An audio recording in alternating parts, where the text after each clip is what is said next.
Welcome to the Old Soul, New Soul Astrology Podcast with Robert Glasscock. I'm Thomas Miller, and we are going to talk about something that those of you learning astrology are going to be very interested to hear Robert's thoughts on. So we hear the terms ruler or exaltation, and then we hear the opposite of that. We hear detriment and fall. Well, first of all, is it even something that we should look at, or have modern times grown us past looking at somebody, looking at a client and saying, ooh, you have Venus in Scorpio, it's in detriment, ooh. Or is it something that is relevant and we need to unpack and be aware of? Robert, help us, please. Well, these dignities, if you will, go way back, at least to Arabic astrology. A planet, when it's in a sign that it rules, like Mars in Aries or Scorpio, is in its domicile, it's in its home sign.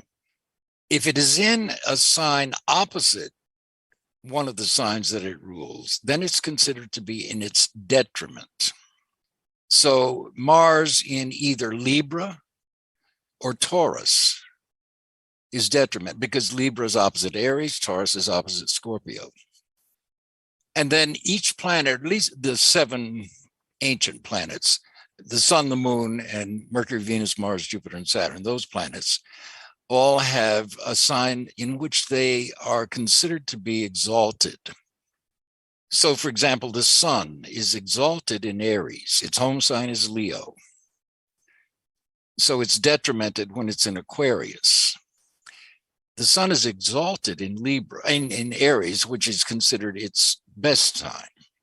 And the sign opposite a planet's exaltation is its fall. So when the sun is in Libra, as I have it, it's in its fall, which means its expression is considered to be either weakest or in some way limited or detriment, but it's in its fall. Let's say the sun is in its fall in Libra. The moon is exalted in Taurus, and which is considered the best sign it can be. And it's in its fall in Scorpio. And then, of course, the moon rules the sign of Cancer, so it's detrimented if it's in Capricorn. The Mercury is considered exalted in Virgo. Thank heaven I have it. It's the only exaltation I have, but it's a great one. So Mercury is considered in its fall in Pisces. So in Virgo, for example, Mercury gets to be all of its analytical, skeptical, scientific, detailed, perfectionist self. In Pisces, Mercury is in its fall, because Pisces is so porous and open to external influences, the weather, the emotional tone of people nearby. You can be Mercury in Pisces, standing in line at the grocery store, can suddenly feel sad for no reason. Well, maybe the person right behind them in line has lost somebody recently and is sad, and they're picking up on that. So Mercury in Pisces is subject to a lot of external influences, especially emotional ones, water sign Pisces, that conflict, I guess, with Mercury's tendency in Virgo to be logical, analytical, and so on. Venus is considered to be exalted in Pisces, which is one of the signs of healing and compassion, and that's where Venus best expresses. But it's in its fall in the sign opposite. That's Virgo. Venus in Virgo is in its fall. Mars is exalted in Capricorn, and therefore it's in its fall in Cancer. It's a difficult position, Mars in Cancer. I just read for someone yesterday with this position. It tends to indicate a lot of family dramas. And this one had it in spades in her chart. Her brother committed suicide. Another brother was murdered, on and on and on. So Mars is exalted in Capricorn in its fall in Cancer. And Mars rules, as we talked about, Aries and Scorpio. So Mars is detrimented when it's in Libra or Taurus. Jupiter is exalted in Cancer, the best place to have it, the sign of the home and the family and nurturing and nourishment and so on, and security. Best place for Jupiter. Its fall is in Capricorn, opposite the sign of its exaltation. Saturn is exalted in Libra, and therefore it's in its fall in Aries, opposite Libra. And there are such things as accidental dignity, which simply means if a planet is located in the house that corresponds to the sign of its exaltation in the natural wheel, then it's called accidentally dignified. So I happen to have Saturn in Cancer, which is detrimented. Saturn rules Capricorn. The sign opposite Capricorn is where Saturn is detrimented, and that's Cancer. So I have it detrimented. But by position, my Saturn is in the 7th house, which corresponds to the 7th sign of Libra. So my Saturn is accidentally dignified by position, which is great for someone like me, who is a consultant, for example, which is a 7th house position. Not so great for marriage. But these accidental dignities are, I think, important to be aware of. So Jupiter rather, in the 4th house, no matter what sign it's in, Jupiter in the 4th house is accidentally dignified because the 4th house is the natural wheel position of Cancer, and so on.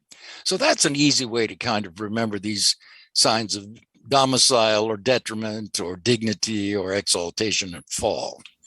All right, I want to ask a question that I'm sure people are thinking, and it's the same question that people ask.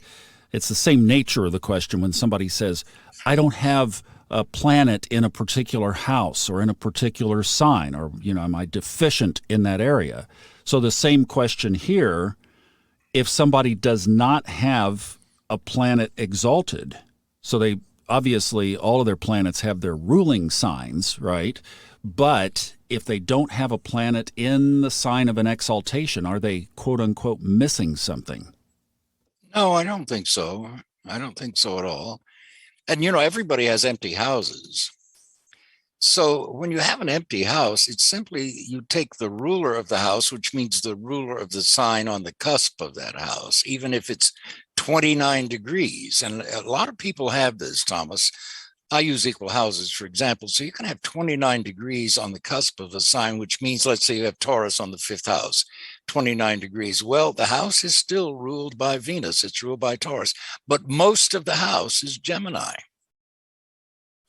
So you have to just be aware of that. Still, then if you have an empty house, you take the sign on that cusp and the planet ruling that sign, and that planet will rule that house, those house matters, but that planet will be located in another house, which means that the other house matters will either take precedent over the house that Venus rules, or in some way directly affect matters. So if you have Taurus on the 5th and it's empty, that's the house of, let's say, children or creativity.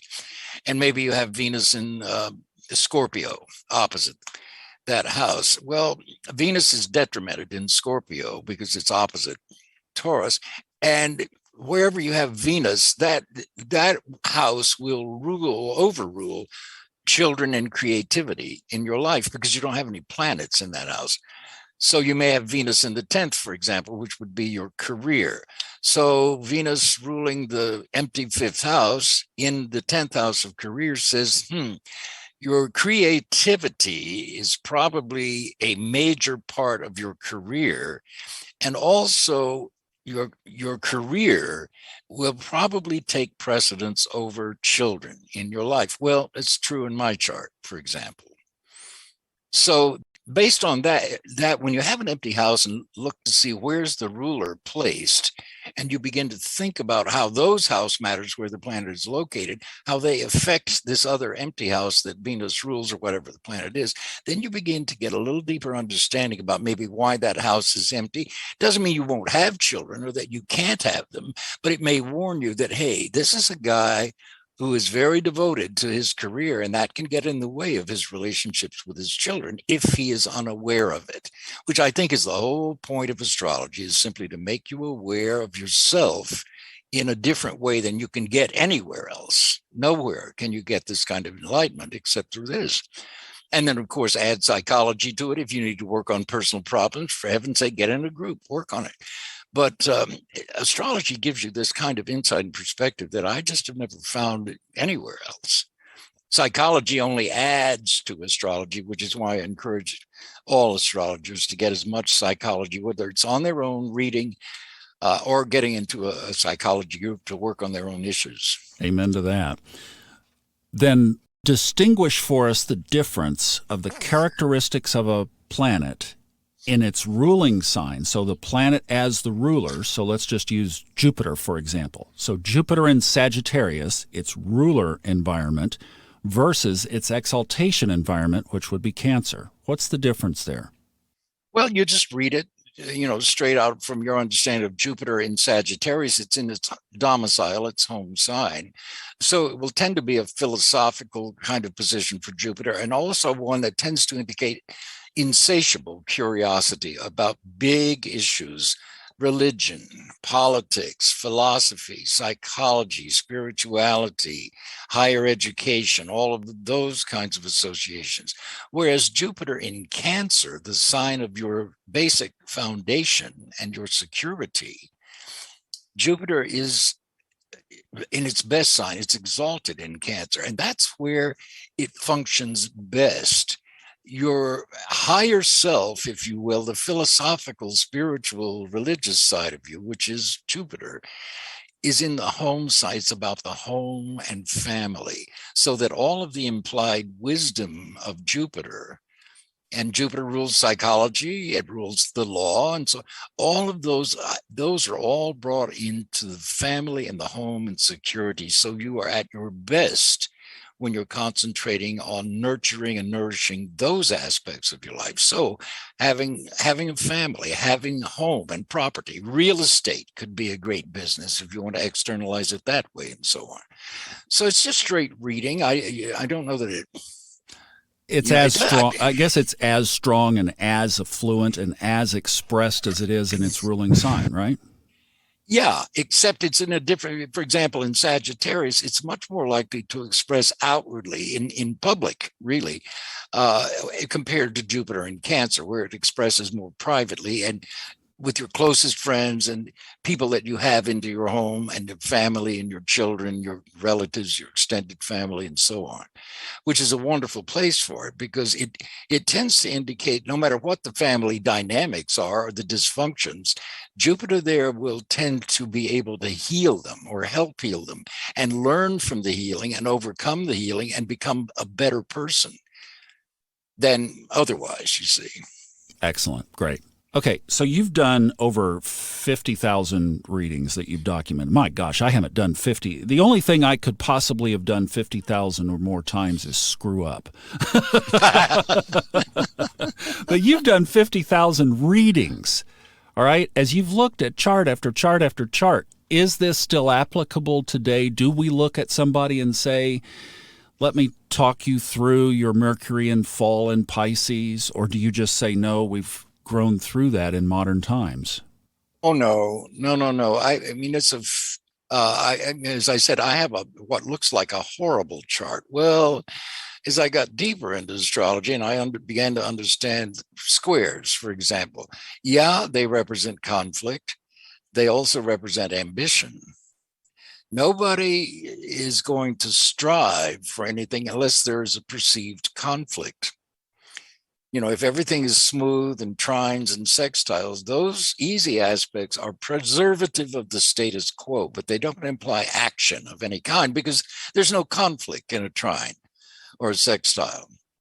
So when you have squares, if you are ambitious, as I am and you are, that implies conflict, because you're dissatisfied with the status quo and you're ambitious for this other goal over here. So that means you are going to somehow have to move away from the status quo in order to achieve this ambition or this goal.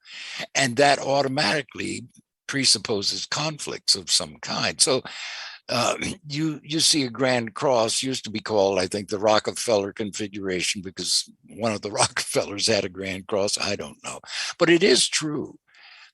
So I am forever trying to educate people, especially new astrologers who are terrified of certain aspects. And you don't need to be. As I say, I've got the Saturn square my sun and moon and my sun moon opposition. And I was born into that kind of family. Didn't particularly like my family and didn't like the region of the country that I was born into and so on. Well, my soul chose it for some reason or other. And I think the reason was to show or give me a presentation of a certain way of life that was exemplified in my mother and father and to look at it. And I could have chosen to do what they wanted me to do and tried to live a life based on their approval or my town's approval or my region's approval. I didn't want the approval because I didn't see anything I liked. I didn't want to be like my parents. I didn't want to be like the region of the country I was born in. So I couldn't wait to get out and did, at 20 finally. Well, actually 18, 17 when I went off to college. I initially got away, but I moved as far away as and the only place I could move to do what I wanted to do in life at that point was to be an actor, was Los Angeles. I could have chosen New York. But so that's the kind of conflict and frustration that's built in, but it impels you to either be yourself and be true to yourself, or in my case, I had a real choice. I could have tried desperately to conform to what my father, you wanted me to be a doctor like he was. I couldn't, I really appreciated what he did and I admired him for what he did, but it was absolutely not for me. I could never have done it. So I was, I guess, faced in being true to myself. And you keep doing that on higher and higher levels as you get older and older. Having been frustrated with love and marriage, I mean, thank heaven for my experiences. It's great to be in love. There's nothing like it. But after I reached a certain age and the way things had worked out in my life, I thought, I couldn't have planned it better. Thank heaven I did not get married and have children early as I thought I wanted to do, because it would have forced me to take care of a home and family and be in a career that was much more stable than either acting or astrology or writing. So I would not have been able to fulfill those aspects of myself if I had tried to conform. So in that sense, I think we all evolve, to use Stephen Freud's phrase, evolutionary astrology. We evolve out of, let's say, a primitive understanding of our horoscopes into something much deeper. Yeah, I love the combination of it. I do. I love the combination of being able to recognize the shadow and the solution at the same time. And that's the big thing, because with me, for example, Thomas, everybody knows this too. I came from an alcoholic background. Well, I didn't know it was alcoholic. Everybody I knew drank. Everybody, every parent. And the kids all started drinking around 15, 16 in high school. So everybody drank, and it was just, that was normal to me. And then after I got to Los Angeles, I loved to drink. It was great fun until I began to read. Frankly, it was the first book, the old A to Z delineator, that said, watch out for alcohol, watch out for drugs. You need to be very careful about the people you associate. All those old fatal, well, it was all true. And I thought, uh-oh. And I was 20 when I first read that. I thought, you come out of an alcoholic background, you've probably got a drinking problem at 20 already. So finally, at about 34, I guess, somewhere there, I finally took myself to a men's psychology group to deal with that. And of course, I learned so much more about myself than just that. And all of it fit in with astrology. So psychology feeds astrology and vice versa. In fact, that was the first time I ever read for a psychologist. He had a client, and he said, if I gave you a client's birthday, would you maybe record something? I said, sure. And so I did. And all I remember about it, at some point in the recording, I said, I don't know if this man is an only child, but he has what we call only child syndrome, which I kind of explained to him. And he, a few weeks later, told me, he said, well, I played your recording for that patient, and I said, "Oh my God, you didn't tell me you were going to do that." Yeah. And he said, "Well, he was furious," and I said, I bet he was, especially with the only child, because he is an only child." And he said, "We were already at the end of his therapy anyway." So that was a learning experience. And from then on, when I worked with and still do work with psychologists occasionally, I tell them, "Don't. This is for you. This is not to be shared with the client." But anyway, that's what I mean by outgrowing and maybe overcoming. I don't know if that's the right word. I really don't regret anything in my life, even the bad things. I learned from them, and they propelled me into doing something about the bad things, which is a way of, I don't know if it's overcoming them so much as evolving out of them. When I finally quit drinking, people said, "How did you do it?" I said, "I don't know. My perception of drinking is whatever I thought I was getting from drinking, I get anyway. I don't need it anymore."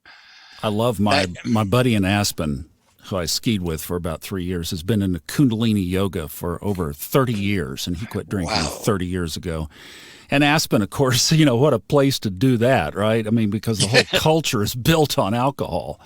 And he'll go to a party, and somebody will see that he's not drinking anything. "Oh, you're not having a drink?" And of course he's in his Kundalini. He's got a white hat on, and he's got a full beard and long gray hair. And he just look at him and say, "No, it'd just kill my buzz." Yes, there you go. There you go. So it is a growth. You make me. You go ahead. No, I was just going to say it's been. I went to very early on. I probably soon after I read that in the A to Z Delineator, I went to an AA meeting at once, and I thought, this isn't for me, because to me it seemed all right. Every week for the rest of my life, I have to come to this group, or maybe more than once a week, and stand up and say, "Hi, my name is Bob, and I am an alcoholic. I am powerless over this inanimate liquid in this bottle or in this glass." So I'm standing up every week affirming my own weakness and my own inability. And I thought, that's like a negative affirmation every week. And then I started watching what did everybody do on the breaks. They smoked cigarettes like there was a 5-alarm fire, and consuming caffeine like they were the last coffee bean on earth. So when I went to transactional analysis, and that's how I got a grip and an understanding. So it's not a matter of being terrified of some external inanimate object. That's ridiculous to me. Now, alcohol absolutely has a physiological addictive effect, so there's certainly that. But the idea that I am powerless over, no, I couldn't accept that. That's not true for me. I'm not powerless. I've got the same aspect. I've got the sun sitting right on top of Neptune, and I drink. It's right here. I drink chai tea that I make fresh every week. It has. This is what I mean, Thomas, about Neptune being refinement. That is what that planet is about. It certainly rules toxins like alcohol, but if you get a grip, if you have a problem with alcohol anyway, you refine your understanding of it, and then you refine your relationship to it. That's Neptune. Me, and you've got that in spades. And the refinement. I mean, listen to what I sip on all day, and I'll tell you something here in a second, especially in light of the pandemic we've been through. So this is not the full ingredients list. If you guys would like my chai tea recipe, by the way, go over to the funastrology.com website and go to the free stuff section, and the Kundalini song list and chai tea recipe is in there as a free download. So you can just go over there, pop your email in, and you can download it for free. It's really cool. Hemet gave it to me. But it has all organic peppercorns, cloves, I'm not going to get everything, cardamom, ginger, fresh ginger, cinnamon sticks, and then I put elderberries in because elderberries are a great immune system booster. And I cook it all in a pressure cooker for 30 minutes. And that's what I drink all week long. And then I add a little bit of splash of apple cider with the mother vinegar and some cayenne pepper. And I'm telling you, Robert, I have not been sick since I've started drinking this. And I just sip on it all day long. I make a big old, I've got the giant sized mug. Yeah. And it's refreshing. It's soothing. It helps my voice. I mean, there's just every kind of benefit. And I just absolutely love it. And it's so healthy. It sounds delicious. On top of being healthy, it sounds wonderful. Got to put a little sweetener in there. I use stevia. So anyway, that's yeah. great. Oh, I was going to say this too. And I mean, this crosses that line because I know there are a lot of awesome astrologers out there who probably to some degree of excess drink alcohol or use drugs. I couldn't see myself being effective in this space doing that. And maybe that's because I've got Neptune hammered, attached straight to my sun. I mean, boom, same degree, same sign, everything. But that's just a personal thing. If I went back to that lifestyle, I don't think I could do what I'm doing. I think that's true. But I'll tell you something, Thomas. If you go back to ancient Greece and the oracle at Delphi. Yes.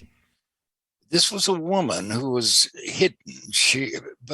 But the oracle, the actual structure, the columns and the roof and everything that were erected over, it's a fissure in a hillside, basically, that emits gases which are psychedelic, natural psychedelics. So you have a mysterious woman sitting somewhere behind these rocks so she could speak and it would echo like a goddess or something, who was basically stoned. Wow. Giving these readings. So the association of drugs and psychism and metaphysics and all of that is very ancient. And what they do, psychedelics in particular, the reason they can be so effective, and by the way, they seem to be staging a resurgence now. Oh, yes, they are. In psychiatry. Absolutely. Yeah. And what they do is they absolutely open up certain neural pathways, I think, that alter perceptions. And that is one of the reasons I think that astrologers or people in these fields either drink alcohol or smoke marijuana. I can't imagine doing a reading on acid, but I suppose somebody can. If you ever do it, let's record it. No, I don't think so. But I think that's because these altered states of consciousness are a part of what we do. And this is another reason why alcohol, absolutely. Maybe a drink might help. I don't know. But generally, alcohol as a habit does not help much of anything. It becomes, it's a poison. It's a toxin, alcohol. It's literally a poison. So it may alter your consciousness a little bit, but it makes you sloppy and a lot of other things that accompany all that. So I don't do drugs either, but I think that's the association. When I first learned this about the oracles back in the ancient days and these drugs are used worldwide in these ancient rituals, even by Amazon tribesmen. They can alter their consciousness. Or coca leaves in Peru, for example, Machu Picchu. Using coca leaves alters your consciousness. But once you've altered it that way, and in fact, I got to meet Timothy Leary at one point, I think I've told you. Once you've had that experience, you can learn to do it naturally. You can access those areas of consciousness naturally without having to spend a fortune on marijuana. That's what I was going to come back to. Yeah, and even the author that I've done all these audiobooks for, Fred Dodson, writes about that same thing, that once you get to the point where it comes from within. In between my two divorces, I ran around with Tony Robbins for a year. People know that. There was a thing that he started called the Platinum Partnership, and it was the year that was the year. I was one of the original Platinum partners there and got to travel around, and it was a very intimate setting. Only about 20 people were Platinum partners back then. Today, I think it's several hundred, but it was a really close-in group. So we would often be at the dinner table together, and half the group or more, I'm going to say 80% of the group, would drink alcohol, and Tony didn't. And the question came up, what's the real reason why you don't drink?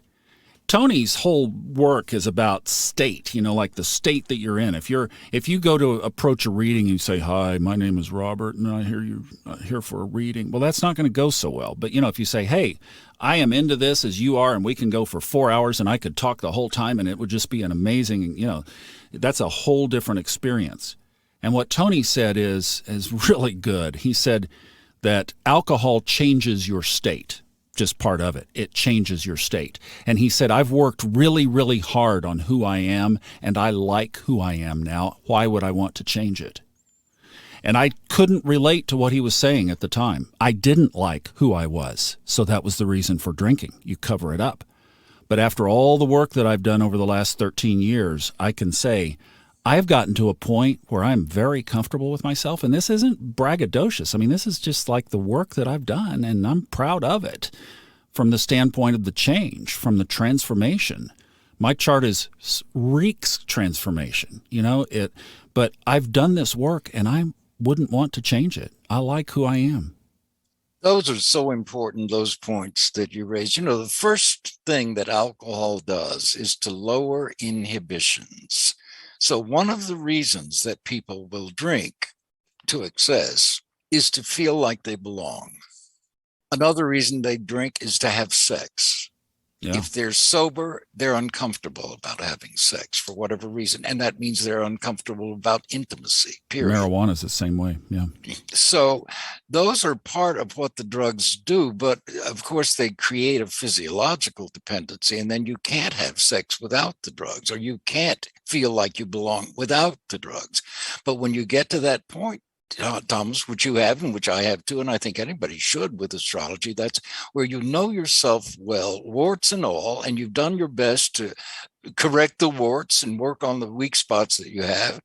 And you like yourself, and there's nothing to hide anymore, and there's no barrier anymore, and you feel safe because you know who you are. And so nobody's going to come in and overwhelm you in any way. They can't. But that's it. It's about knowing yourself and liking yourself. You don't need those. And now, really, I can be in an altered state of consciousness throughout the day, on and off, anytime I want to be. And it never interferes. If I'm driving, it doesn't interfere with my drive. It's a hyper awareness to me. That's what the perception is. And you mentioned something else about reading a chart and so on. When you're high, it fascinates me. I think this is probably my old actor's training, which is mainly the show must go on. And every show is new to that audience. So you always, I don't care if you're sick or anything, you have to deliver. They're paying to see a performance, and by George, you'd better give it. With astrology, it's the same thing. Every horoscope to me, it's like an adventure. It's almost like a puzzle that I'm trying to decipher with and for the client. So it's a joy for me to read horoscopes, because I'm finding out along with them as I read who they are and what they are and what's going on in their lives and why it's going on and when.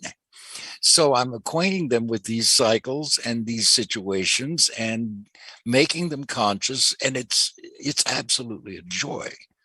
So I don't get tired reading the way I've heard some astrologers. How can you read 2 or 3 horoscopes a day for people? Because a session with me is usually around 2 hours and sometimes longer. But it doesn't exhaust me, because it is, to me, it's thrilling. Yeah, absolutely. And the thing about all of this is that I've come to appreciate too about astrology. When you sit with that chart, you don't see male or female. You don't see old or young, unless you look at the birth date. You don't see cultural. You don't see past sins. You just see a soul's journey.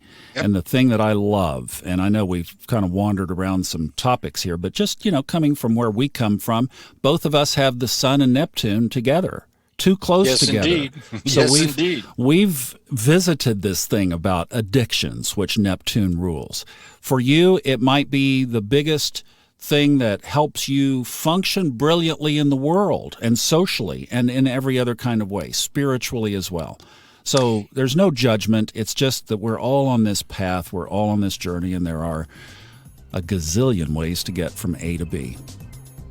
At least a gazillion. All right. Speaking of readings, if you'd like to get with Robert for one, the information is in the show notes. Thank you so much for listening. I think the podcast's hosts are telling us that we got to go, Robert.